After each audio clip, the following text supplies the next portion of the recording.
Hi hello నమస్తే welcome to Q news. నేను మీ వెంకటేష్. ఈరోజు మనతోని కామారెడ్డి జిల్లా గాంధారి మండలం ముదోలి గ్రామం నుండి మోహన్ యాదవ్ గారు మనతో ఉన్నారు.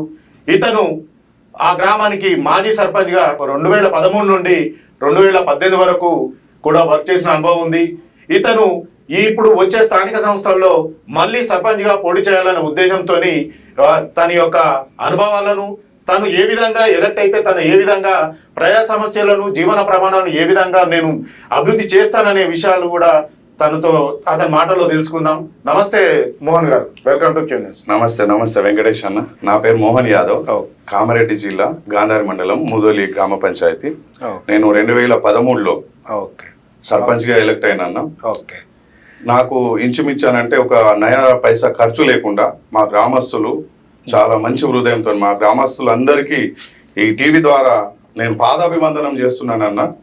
ఒక రూపాయి కానీ ఒక మద్యం బాటలు కానీ పంచకుండా నేను సర్పంచ్ గా గెలిచినాను. ఓకే, సో ముందుగా మీ యొక్క వ్యక్తిగత విషయాలు, ఫ్యామిలీ బ్యాక్గ్రౌండ్, కుటుంబ విషయాలు మీరు షేర్ చేసుకుంటే బాగుంటుంది 2-3 మినిట్స్ లోపల. ఓకే అన్న. మా నాన్న పేరు మొగలయ్య, మా తల్లి గారు అంజమ్మ. మాకు ఒక 7 సాల పొలం పూరి గుడిచి ఉండే. మా అన్నదమ్ములము అందరం కష్టపడి పనిచేసి ఒక ఇల్లు కొనుక్కొని ఒక 5 ఎకరాల పొలం కొన్నాం. నా భార్య విద్యార్హత గల వ్యక్తే. నా భార్య సివిల్ డిప్లొమా చేసింది. నేను బీకామ్ కంప్యూటర్స్ ఇంగ్లీష్ మీడియం ఇక్కడ హైదరాబాద్లోనే చదువుకున్నాను. Okay, good. ఓకే, సో మీరు మీ గ్రామానికి సర్పంచ్ కూడా వర్క్ చేసిన అనుభవం ఉంది. నేను అనుకుంటున్నాను మీ యొక్క గ్రామానికి సంబంధించిన ప్రతి విషయం మీకు తెలిసి ఉంటుంది. సో మీకు తెలిసిన ఏ విషయాలు, మీ యొక్క గ్రామానికి ఏవి అయితే విషయాలు ఉన్నాయో మీ గ్రామం గురించి వివరంగా, క్లుప్తంగా వివరించగలరు? 100% సార్. మా గ్రామంలో ఇంచుమించు 2000 జనాభా. ఇప్పుడు ప్రస్తుతం బైఫర్కేషన్ తర్వాత 2000 జనాభా ఉంది. ఒక 13 నుంచి 1400 ఓటర్ లిస్టు ఇప్పుడు పెరిగింది కూడా. మాకు 2 చెరువులు ఉన్నాయి వ్యవసాయ భూమికి. ఒక వాగు కూడా ఉంది సార్. వ్యవసాయం మంచిగానే ఉంది. మాకు ఇప్పుడు రైతులకు కావాల్సింది గ్రామంలో ఏదైతే మౌలిక సదుపాయాలు, తాగునీరు కావచ్చు, మరి మురికి కాలువలు కావచ్చు, ఊర్లో సీసీ రోడ్లు కావచ్చు, ఇవన్నీ పర్ఫెక్ట్గా ఉన్నాయి ప్రస్తుతానికైతే. ఇవి నేను 13 నుంచి 18 వరకు విలేజ్లో ఒక ప్లాట్లు అని చెప్పేసి కొద్దిగా విస్తరణ జరిగింది విలేజ్లో. అక్కడ కాకుండా మొత్తం ఊరు మొత్తం బ్యాక్ అయిపోయింది సీసీ రోడ్లతోని, డ్రైనేజ్లతోని. ఫస్ట్ సీసీ డ్రైనేజ్ కట్టింది మా విలేజ్లో నేనే. నేను సర్పంచ్ కాకముందు కూడా మినిమం ఒక 8 lakhs రూపీస్ వరకు తీసుకొచ్చి బాజిరెడ్డి గోవర్ధన్ గారితో, పక్క బాన్స్వాడ ఎమ్మెల్యే, మాకేమో రవీందర్ రెడ్డి గారు టీఆర్ఎస్ నుంచి ప్రాతినిధ్యం ఉండే. అప్పుడు నేను కాంగ్రెస్ గవర్నమెంట్ ఉండే బిఫోర్ 13. అప్పుడు నేను ఇంచుమించు ఒక 10 లక్షల వరకు వర్క్ తీసుకొచ్చి సీసీ రోడ్లు కానీ, సీసీ డ్రైనేజ్ ఇవన్నీ నేను అభివృద్ధి చేసినానన్న. ఇంకోటి ఏంటంటే మా ఊరికి పిల్లలు విలేజ్ నుంచి 1.5 కిలోమీటర్ నడిచి బాన్స్వాడకి వెళ్ళాల్సి వస్తుంది చదువుకోవడానికి. మా ఊళ్ళో ప్రాథమిక విద్య నేను నాకన్నా బిఫోర్ ఏంటంటే నేను సర్పంచ్ కాకముందు 5th క్లాస్ వరకే ఉండే. తర్వాత 7th 8th ఆ టీచర్లను కూడా పట్టుకొని కొద్దిగా, అంటే విలేజ్ నుంచి ఎక్కువ చిన్న స్థానంలో పోతే అక్కడ బస్సులలో ట్రావెల్ చేయలేక చాలా ఇబ్బందులు పడుతున్నారు అనే ఉద్దేశంతో ఇదే బాజిరెడ్డి గోవర్ధన్ గారి సహకారంతో బస్ డిపో వద్దకు వెళ్ళి మా ఊరికి బస్ కావాలి స్కూల్ టైంలో అని చెప్పేసి మొట్టమొదటిగా మా ఊరికి బస్ సౌకర్యం కల్పించింది కూడా నేను, ప్లస్ నాతోటి కార్యకర్తలు. Okay, very good. సో ఇప్పుడు మీరు సర్పంచ్గా వర్క్ చేసిన సమయంలో, అప్పుడు కాంగ్రెస్ మనకు తెలంగాణ గవర్నమెంట్ వచ్చి తెలంగాణ గవర్నమెంట్ ఏర్పడింది. మీకు గవర్నమెంట్ నుండి అన్ని సహకారాలు అందినాయా? అందకపోతే ఎందుకు అందలేదు? మాకు ఒక 1 year కాంగ్రెస్లో ఉండే 1 year ఉంది. తర్వాత బీఆర్ఎస్ గవర్నమెంట్ రాష్ట్రం అంతా గెలిచింది. సీఎం గారు ఇది ప్రభుత్వం ఏర్పడింది. మాకు కాంగ్రెస్ గవర్నమెంట్ అంటే కాంగ్రెస్ సర్పంచ్ అని మా మీద ముద్ర వేసి ఎటువంటి ఫండ్స్ కానీ మాకు ఇవ్వకుండా మమ్మల్ని చాలా ఆవేదనకు గురి చేశారు. ఒక మాటలు చెప్పాలంటే మా పైన కేసులు, చెక్ పవర్ రద్దు చేయించడం, 4 పోలీస్ స్టేషన్లు నైట్లో నన్ను దింపడం.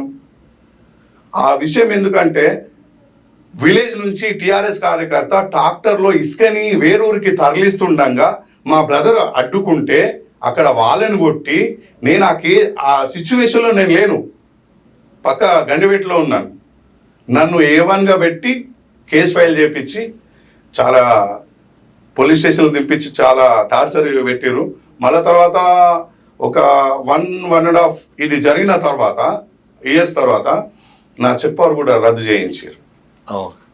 సో అన్ని కష్టాలు ఎదుర్కొన్నా అని చెప్పేసి అంటున్నారు మీ మాటల్లో. అంటే సో ఇప్పుడు మీ యొక్క గ్రామానికి ఏ విధమైన రెవెన్యూ సోర్సెస్ ఉన్నాయి? మాకు ప్రధానంగా మొత్తం పంటలే. మనకి గ్రామానికి పంటలు తప్ప ఇంకొక మనకు రెవెన్యూ సోర్సెస్ ఏమీ లేదు. ఎక్కడంటే ఎటువంటి ఆస్కారం లేదు రెవెన్యూ సోర్సెస్ పెంచడానికి. ఈ గ్రామ పంచాయతీ పరిధిలో ఇంటి పన్ను అదొక్కటే మాకు సోర్సెస్. అది కూడా సర్పంచ్ కాబట్టి ఇంకొకసారికి మళ్ళీ నెగ్గాలి ఉండాలి అనే దాంతో కొద్దిగా గట్టి కూడా ఆ విషయంలో మాట్లాడలేకపోతాం. సో రెవెన్యూ సోర్సెస్ మాకేం లేదు. ఓన్లీ పంటల ద్వారానే రైతాంగం ద్వారానే ఊరు అభివృద్ధి చెందుతుంది తప్ప బెల్ట్ షాపులు కూడా మేము సహజంగా తీసేసినాం. ఓకే, ఇప్పుడు గ్రామ పంచాయతీకి రెవెన్యూ ఎక్కడి నుండి వస్తుంది? మాకు కేంద్ర ప్రభుత్వం ద్వారా BRGF నిధులు వస్తాయి. ఇప్పుడు దాన్ని 15లో రద్దు చేసి ఇంకొక పేరు పెట్టేసి దాన్ని అమల్లో కంటిన్యూ చేస్తున్నారు BRGF నిధుల్ని. అది కాకుండా 15th ఫైనాన్స్ అని చెప్పేసి మేము ఉన్నప్పుడు 14th ఫైనాన్స్ ఉండే. ఇప్పుడు రీసెంట్ మొన్న 15th ఫైనాన్స్ కమిషన్ ద్వారా అంటే ఒక 2,000 పీపుల్ ఉన్నారు. ఫర్ హెడ్ అని చెప్పేసి ఇంత అమౌంట్ వస్తుంది. ఎంత అమౌంట్ వస్తుంది పర్ హెడ్? ఎంత అమౌంట్ వస్తుంది సార్ వ్యక్తికి?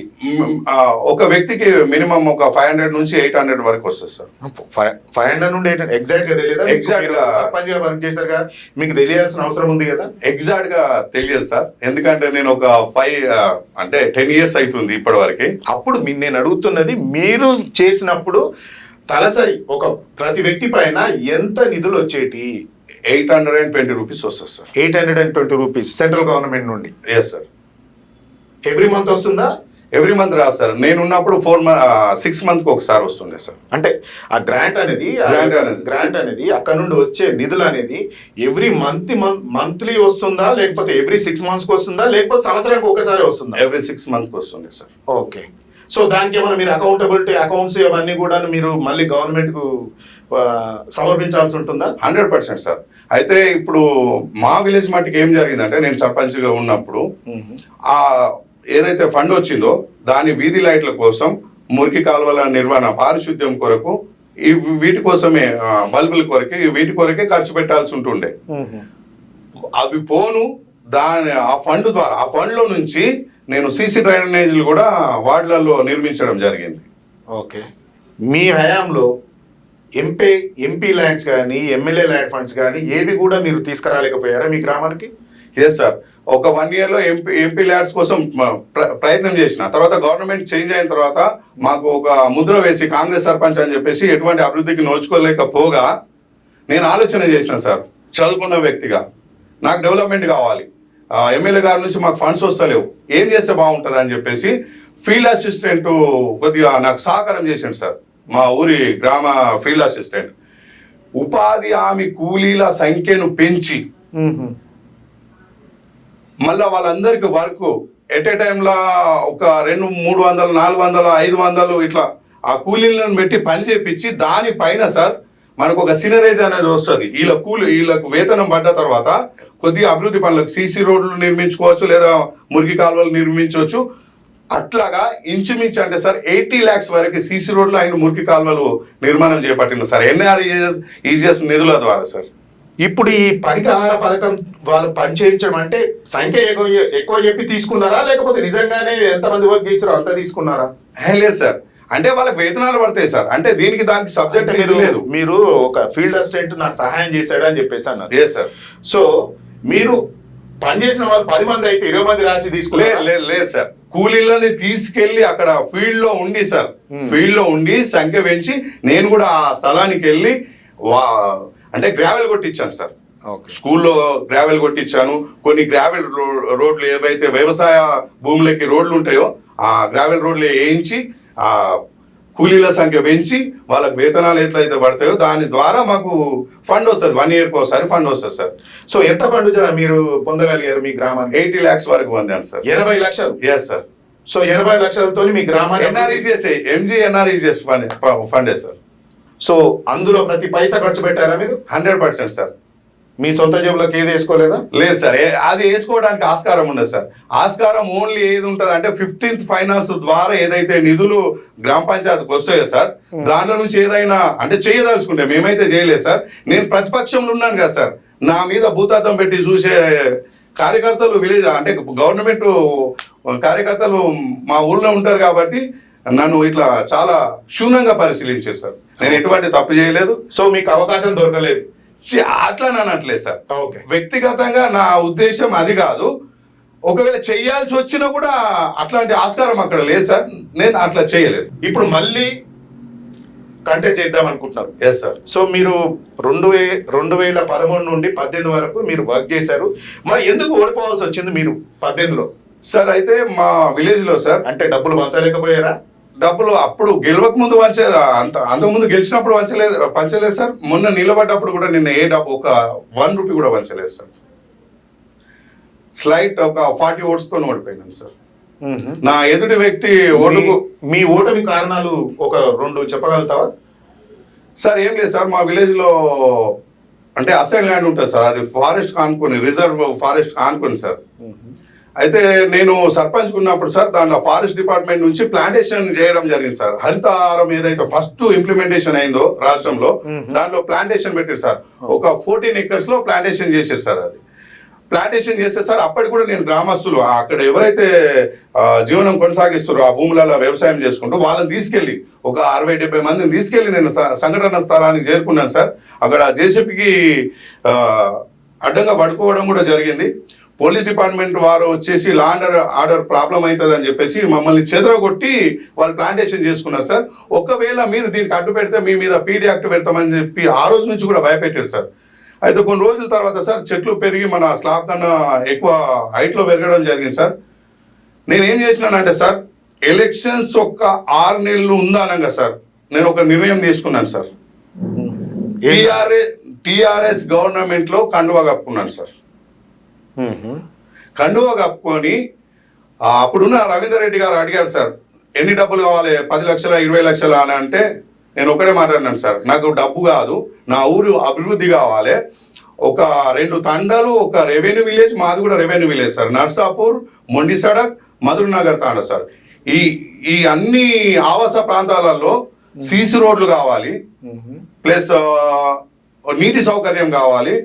నర్సాపూర్ అనే విలేజ్ కి సార్ బైక్ కూడా పోదు సార్. అది T5 లో కూడా దాని కథనాన్ని నేనే వేయించాను సార్. బైక్ కూడా పోదు సార్. ఆ ఊరికి పిల్లనియడానికి ఎవరు ముందరికి రావట్లేదు సార్ నౌ ప్రజెంట్. సో నేను ఉన్నప్పుడు ఏం చేసినానంటే ఆ రవీందర్ రెడ్డి గారికి ఒక షరతు పెట్టినాను సార్, నాకు ఒక 60 నుంచి 70 లక్షల సీసీ రోడ్లు కావాలి. మా ఊరు అగ్నికి ప్రమాదం ఇదైనా అంటే కొన్ని ఇండ్లు కాలిపోయినాయి సార్ మా ఊర్లో. ఒక 2 వార్డులు కంప్లీట్లీ ఒక ఇంచుమించు ఒక 20 నుంచి 20-30 ఇండ్లు కాలిపోయినాయి సార్. పశువులు కాలిపోయినాయి, ఒక ఆవిడ సగం కాలిపోయింది సార్. ఇట్లా చాలా ప్రమాదంకు గురైంది మా విలేజ్. నేనేం చేసినానంటే డబుల్ బెడ్రూమ్లు ఏవైతే ఉన్నాయో ఎల్లారెడ్డి కాన్స్టిట్యున్సీలో సార్ ఒక దడప ఒక జాగాలో 2 జాగాలు తప్ప మా ఊళ్ళో 27 డబుల్ బెడ్రూమ్ ఇండ్లు నేను శాంక్షన్ చేయించుకున్నాను సార్. అది రవీందర్ రెడ్డి అంటే 6 నెలలు అని అన్నాను కదా సార్, అప్పుడు ఆయన మాట ఇచ్చిండు. దాని తర్వాత సురేందర్ గారు గెలిచిరు. ఒక 6 నెలలు అయిన తర్వాత మళ్ళీ అల్లకి వెళ్ళిండు. నేను సురేందర్ గారు ఎంబటి ఉన్నా. అయితే అక్కడ మా విలేజ్ పక్కకి ఇంకొక పెద్ద మనిషి రాజకీయ నాయకుడు ఏమన్నాడంటే మా ఊరికి కావాలని చెప్పేసి అంటే నేనేమన్నా మా ఊరు అగ్నికి ఆవుతయింది, మా ఊరు కాలిపోయింది, వాళ్ళు డేరాలలో గుడారాలలో ఇప్పుడు ఎవరైతే అదర్ విలేజ్కి వెళ్ళి ఉంటారో అట్లా జీవనం కొనసాగిస్తున్నారు, చలికి వానకి చాలా ఇబ్బంది అవుతుంది, మాకు 100% కావాలని ఆ ఎమ్మెల్యే గారి ముందర ఎదుటి పెద్ద వ్యక్తితో ఒక చైర్మన్ స్థాయి వ్యక్తితో నేను కొట్లాడి 27 ఇండ్లు శాంక్షన్ చేయించుకున్నాను సార్. ఇప్పుడు సార్ ఈ గత సర్పంచ్ హయాంలో జరగని అభివృద్ధి సార్ ఏమన్నా మీరు ఐడెంటిఫై చేసి ఏమైనా గుర్తించారా? ఇది తక్కువగా ఉంది మా విలేజ్కి, నేను ఎన్నికైతే నేను అది చేస్తాను అని చెప్పేసి మీరు ఏదైనా ఒకటి ఏమన్నా ఉందా? 100% ఉంది సార్. ఏమందంటే గత లాస్ట్ టైంలో నేను అది ప్లాంటేషన్ మర్చిపోయి వేరే ప్లేస్ ప్లాంటేషన్ వదిలిపెట్టండి. అది కాకుండా ఇంకేమన్నా బలమైన కారణం చేత ఒక అభివృద్ధి ఆగిపోయింది, ఈ అభివృద్ధి మా విలేజ్ కావాలి అని ఏదైనా మీరు ఐడెంటిఫై చేశారా? ఒకవేళ చేస్తే దాన్ని ఏ విధంగా మీరు ఎన్నికైతే ఏ విధంగా దాన్ని సాల్వ్ చేస్తారు? 100% సార్. ఎంత టైం లోపల సాల్వ్ చేస్తారు? ఒక చేయకపోతే మీ బాధ్యత ఏంటి Yes, sir. యాజ్ సర్పంచ్ గా గెలిచిన తర్వాత? ఎస్ సార్, మా ఊరికి మొట్టమొదటి ప్రధానం ఏదైతే అవసరం ఉందో సార్, అది లిఫ్ట్ ఇరిగేషన్ సిస్టమ్ లో లిఫ్ట్ కావాలి సార్. పెద్ద చెరువు ఉంటుంది ఒకటి విలేజ్ కి, మాకు వాగు ఉంటుంది సార్ మా పక్క పడుతున్నాయి, అది కళ్యాణి డ్యామ్ లో కలుస్తుంది వెళ్ళి. సో మా దగ్గర నుంచి వాటర్ వెళ్ళిపోతుంది అక్కడ. మొన్ననే చెక్ డ్యామ్లు కూడా కట్టడం జరిగింది. అక్కడ నుంచి లిఫ్ట్ ద్వారా నీటిని ఎత్తిపోసి పెద్ద చెరువులు వేస్తే సార్ 2 పంటలు లేదా 3 పంటలు, ఈ రైతాంగం కూడా మా విలేజ్ లో కొంతమంది చాలా మంది రైతులు కమర్షియల్ పంటలు వేస్తున్నారు సార్. మంచి అవగాహన, కూరగాయలు అది ఇది అన్ని పండిస్తున్నారు, చాలా మంచిగా పండిస్తున్నారు సార్. ఇది చేస్తే సార్ విలేజ్ 100 to 100% డెవలప్మెంట్ అవుతుంది సార్. ఒక పని ఇది. రెండవది ఏంటంటే దాన్ని ఏ విధంగా సాల్వ్ చేస్తారు మీరు? దీన్ని ఏ విధంగా Solution కూడా చెప్పాలి కదా. Yes sir. మా ఎమ్మెల్యే గారు, ప్రస్తుత ఎమ్మెల్యే గారు మదన్ మోహన్ గారు ఉన్నారు సార్. ఆయన చాలా మంచి వ్యక్తి. ఆయన తలుచుకుంటే సార్ మన ఇరిగేషన్ డిపార్ట్మెంట్ ఎవరైతే నీటిపారుదల శాఖ ఉందో ఆయన తీసుకెళ్ళి మా సార్ని పట్టుకొని మినిస్టర్ గారి దగ్గరికి వెళ్ళి అది శాంక్షన్ చేయించుకునే దాకా నేను నిద్రపోను సార్. ఓకే. సో ఇంకా అది కాకుండా ఇంకేమన్నా ఇష్యూస్ మీరు ఐడెంటిఫై చేశారా? 100% సార్. ఇప్పుడు ఏదైతే 80 ఎకరాల భూమి ఉందో సార్, ఓకే, దీనికి మా స్థానిక ఎమ్మెల్యే గారు చైర్మన్ ఉంటారు సార్ అసైన్ ల్యాండ్ లకి. ఓకే. సో ఈ కమిటీ ఇంప్లిమెంటేషన్ చేసి వాళ్ళకు 100% పూర్తిగా పట్టాలు ఇప్పించే బాధ్యత నేను తీసుకుంటాను సార్. గతంలో ఏదైతే గతంలో సర్పంచ్ ఎన్నిక కాబడిండో అబద్ధాల ప్రచారం చేసి మీకు పట్టాలు ఇప్పిస్తా, బోల్రే ఇస్తా అని చెప్పేసి వాళ్ళని లోపరుచుకొని వాళ్ళకి తీరా పట్టాలు కాదు కదా, వాళ్ళకి ఎటువంటి సాయం చేయలేకపోయిండు. కాను ఈ భూమి ఎట్లయితే వీళ్ళు ఉన్నారో అది ఇంకా సర్వే కాలేదు కాబట్టి రెవెన్యూ అని చెప్పేసి మేము అనలేకపోతున్నాం, ఫారెస్ట్ మాదని చెప్పేసి వాళ్ళు అనలేకపోతున్నారు. నేను టూకీగా ఒకసారి వరంగల్ నుంచి కరీంనగర్ నుంచి పెద్ద సర్వేయర్లను పిలిపించి నేను సర్వే చేయించినాను సార్. నాకు ఒక అవగాహన ఉంది, ముఖ చిత్రం ఉంది. ఇది మొత్తం వచ్చేసి 734 survey number sir.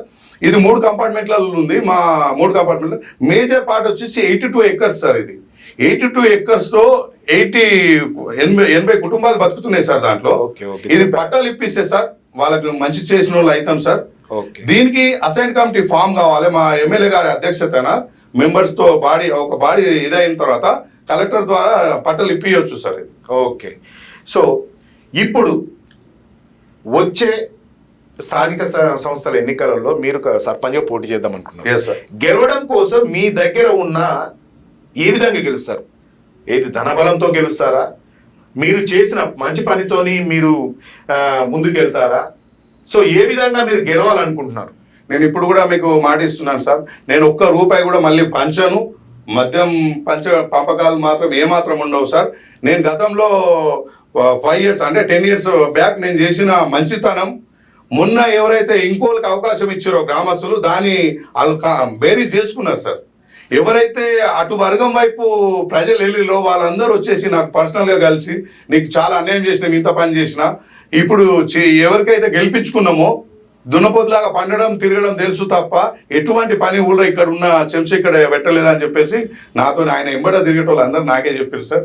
So నేనేమనుకుంటున్నానంటే government ఉంది సార్, ఎమ్మెల్యే గారు మంచి వ్యక్తి ఉన్నారు, గవర్నమెంట్ ఉంది. నేను ఆ పార్టీ తరఫున ప్రాతినిధ్యం వహిస్తున్నా గ్రామంలో.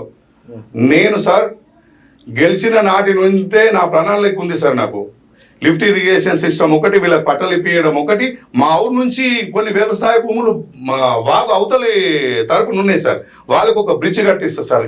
ఇది ఎమ్మెల్యే గారు అంటే అప్పుడు ప్రచారంలో భాగంగా నేను ఊళ్ళో అనౌన్స్మెంట్ చేయించినాను సార్. దానికి ఎమ్మెల్యే గారు కూడా సానుకూలంగా స్పందించారు. ఆ బ్రిడ్జ్, ఒక బీటీ రోడ్డు, ఇవి కంపల్సరీ చేస్తాను సార్. మీరు అంటున్నారు వాగ్దానం చేస్తున్నారు కదా, ఇవి గెలిస్తే నేను తప్పనిసరిగా చేస్తానని. ఇన్ కేస్ గెలిచిన తర్వాత మీరు చెయ్యకపోతే సార్ మీరు రిజైన్ చేయగలుగుతారా? 100% సార్, మాట ఇస్తున్నాను. రిజగ్నేషన్ లెటర్ నా జేబులోనే పెట్టుకుంటాను సార్. మీకు మాట ఇస్తున్నాను. నేను గెలిచిన సంవత్సరం లోపు సార్, టైం పడుతుంది. ఒక సంవత్సరం లోప, సంవత్సరంన్నర సార్ నా డెడ్ లైన్. నేను ఇప్పటిదాకా మీకు మాట ఇస్తున్నాను. ఒకవేళ అది చేయకపోతే క్యూన్యూస్ ఆఫీస్కి వచ్చి నా రిజిగ్నేషన్ ఆఫీస్కి ఇవ్వాల్సిన అవసరం లేదు. రాజ్యాంగబద్ధంగా మనం ఏ విధంగా అయితే ఎవరికి సమర్పించాలో రాజీనామా లేక వాళ్ళకి సమర్పించాలి. 100% సార్. ఓకే. సో మీరైతే మీ యొక్క మాటలో కట్టుబడి ఉన్నారు? 100% కట్టుబడి ఉన్నాను సార్. మాటలో ఏమాత్రం వెనుక తగ్గేది లేదు. మీరు ఎన్నికైనప్పుడు మీరు 2013లో ఎన్నికయ్యారు కదా సర్పంచ్గా. Yes, sir. మీరు ఎన్నికైనప్పుడు సర్పంచులు పడే బాధలు సమస్యలు మీరు కూడా పడి ఉంటారు, అవి Yes. ఎలాంటివి ఉన్నాయంటారు? సార్ ఆ సర్పంచ్ యొక్క బాధలు వర్ణనాతీతం సార్. మా ఆయంలోనే మాకు ఒక 5,000 గౌరవ వేతనం సార్, అది ఏడాదికి కూడా అకౌంట్లో పడదు సార్. మా అకౌంట్లో మా ఆయంలోనే మా కామ్దార్ అంటే విఆర్ఏ అని అంటారు సార్, విలేజ్ రెవెన్యూ అసిస్టెంట్. ఆయనకు 15,000 శాలరీ సార్, సర్పంచ్కి 5,000. ఆయనకు నెలకు వస్తుంది, మాకు 5,000 కూడా సంవత్సరానికి ఒకసారి వచ్చిన పాపాన పోలేదు సార్.